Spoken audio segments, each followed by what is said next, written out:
नमस्कार and I welcome yours to world career. Now recently आपने सुना होगा कि रशिया ने यूक्रेन पर अब तक का सबसे बड़ा हमला किया है।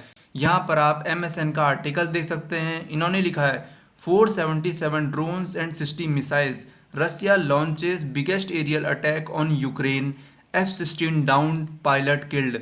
इनका कहना है कि 477 ड्रोन का यहाँ पर इस्तेमाल हुआ है और 60 अलग अलग प्रकार की मिसाइल का इस्तेमाल हुआ है यूक्रेन पर। और सबसे बड़ी खबर तो ये है कि इसमें F-16 को डाउन कर दिया है, यानी कि F-16 को मार गिराया है, जिसका पायलट भी मारा जा चुका है। लेकिन क्या आपको पता है कि रशिया यूक्रेन युद्ध को अब तक कितने दिन हो चुके हैं? रशिया यूक्रेन युद्ध को अभी टोटल 1000 दिन हो चुके हैं। 24 फरवरी 2022 से ये वॉर स्टार्ट हुई थी। रशिया ने यूक्रेन पर करी थी ये वॉर, और अब आज तारीख है 30/6/2025, यानी कि 30 जून 2025। लगभग 1000 दिन हो गए हैं इस वॉर को, लेकिन आज तक ये वॉर ख़त्म नहीं हुई। और आज यानी कि 28, 29, 30 जून को रशिया ने यूक्रेन पर इतना बड़ा हमला कर दिया। जैसे ईरान पर हमला करा इसराइल ने ना, वैसे ही रशिया ने यूक्रेन पर हमला कर दिया है। ये आप कुछ तस्वीरें देख रहे होंगे। इस तस्वीर में जो ये लोग हैं यूक्रेन के, ये मेट्रो स्टेशन के अंदर छुपने को तैयार हैं। देखो कैसे भगदड़ मची है यहाँ मेट्रो स्टेशन में, रेलवे स्टेशन में। यहाँ पर लोग छुप रहे हैं कहीं रशिया का अटैक इन पर ना हो जाए, इसीलिए। इसमें जो मिसाइल यूज़ हुई थी उसमें कई प्रकार की मिसाइलें थी जो इस हमले में यूज़ हुई थी। उसमें पहली तो है रशिया की तरफ से KH-101 मिसाइल। ये मिसाइल काफ़ी खतरनाक मिसाइल है, जो कि मैक 0.57 से 0.59 की स्पीड से ये जाती है। लगभग 970 किलोमीटर पर आवर की स्पीड से ये जाती है, और फ्लाइंग जो है इसकी 30 से 70 मीटर अबव ये ग्राउंड से ऊपर जाती है। उसके अलावा जो दूसरी इसमें मिसाइल यूज़ हुई थी वो थी कैलिबर मिसाइल।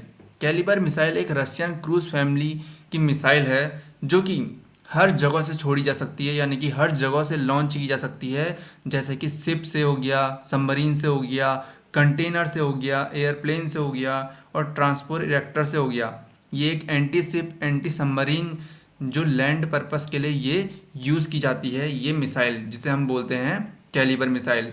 उसके अलावा जो मिसाइल यूज़ हुई थी इसमें इस्कंदर मिसाइल यूज़ हुई थी। इस्कंदर मिसाइल एक Russian mobile short range ballistic missile है, जो कि छोड़ी जाती है एक ट्रक से।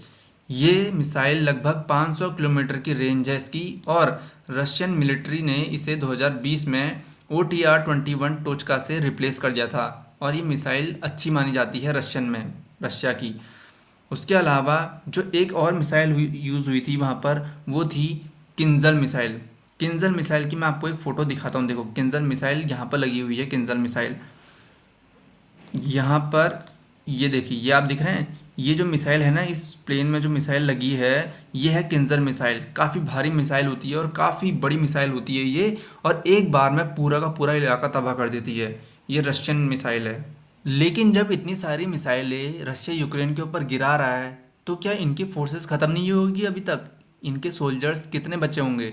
ज़्यादा से ज़्यादा 2 लाख 3 लाख। लेकिन ऐसा नहीं है। यूक्रेन का कहना है कि 2025 में यूक्रेन के लगभग 2.2 मिलियन मिलिट्री पर्सनल अभी बचे हुए हैं, जिसमें से जो 9 लाख हैं वो एक्टिव मिलिट्री स्टाफ्स में हैं, अभी अपना योगदान दे रहे हैं। और 1.2 मिलियन यानी कि लगभग 12 लाख जो है वो अभी रिजर्व फोर्सेस में रखे हैं, उनको बाद में लाया जा सकता है। ठीक है। लेकिन इसमें यूक्रेन के सोल्जर्स कितने ख़त्म हुए हैं अभी तक? अभी तक माना जाए तो यूक्रेन के फरवरी 2024 तक लगभग 31,000 सोल्जर्स ख़त्म हो चुके थे, यानी कि मारे जा चुके थे। और फरवरी 2024 से लेकर अभी जून 2025 तक का डाटा अभी नहीं आया है, तो अभी और भी होंगे। लगभग ये जो 31,000 का आंकड़ा है, ये लगभग 70,000 तक पहुंच सकता है, क्योंकि यूक्रेन अभी बैकवर्ड में है, रशिया आगे चल रहा है। इस वजह से ज़्यादा सोल्जर्स यूक्रेन के ख़त्म हो सकते हैं। लेकिन माना ही जाता है कि रशिया के ज़्यादा सोल्जर्स ख़त्म हुए हैं। कितने? लगभग 2,20,000, लगभग 2.5 लाख ही हो गए। 2.5 लाख सोल्जर्स रशिया के ख़त्म हो चुके हैं, ऐसा BBC का मानना है। अब देखो, जो यूके है, अमेरिका है, ये सब खड़े किसके साथ हैं? ये सब है यूक्रेन के साथ। तो ये लोग वही रिपोर्ट छापेंगे जो इनके लिए सही होगी, है ना। ये रशिया के खिलाफ ही रिपोर्ट छापेंगे। तो इन्होंने ये छाप दिया कि 2-2.5 लाख रशियन सोल्जर्स मारे गए हैं। क्या पता इतने ना हो, क्या पता कम हो, क्या पता क्या कम ही होंगे। जब एक साइड से इतने मारे जा रहे हैं, दूसरे साइड से बिल्कुल नहीं मारे जा रहे, ऐसा कैसे हो सकता है? हो ही नहीं सकता, है ना। तो अभी तक जो यूक्रेन का टोटल लगभग 20% लैंड जो है रशिया ने कब्जा लिया है। अब साफ सी बात है, 20% लैंड कब्जाना यानी कि कितने सोल्जर्स मारे गए होंगे। तो 20% लैंड कब्जा रखा है यूक्रेन का, जो कि 3.5 मिलियन यूक्रेनियन लगभग अभी उस लैंड जो कब्जा रखा है उसमें रहने को मजबूर हैं। और लगभग जो 3.5 मिलियन लोग हैं ना, अब जो रह रहे हैं वो साफ सी बात है अपने घर वगैरह खो देंगे एक समय पर आकर, कुछ हो सकता है उनके साथ। ठीक है, तो अभी तक जो टोटल यूक्रेन का 20% लैंड है उसमें देखो 20% लैंड में ये जो इलाका दिख रहे हैं आप पूरा, ये कब्जा चुका है रशिया।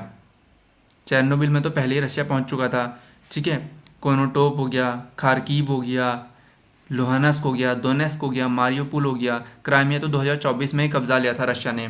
ब्लैक सी का इलाका, ये स्नेक आइलैंड, ये इस साइड पर पूरा इलाका जो है रशिया ने कब्जा लिया है। और कीव तक कभी भी पहुंच जाएगा। अगर ये एक बार कीव तक पहुंच गया तो फिर यूक्रेन तो समझो गया।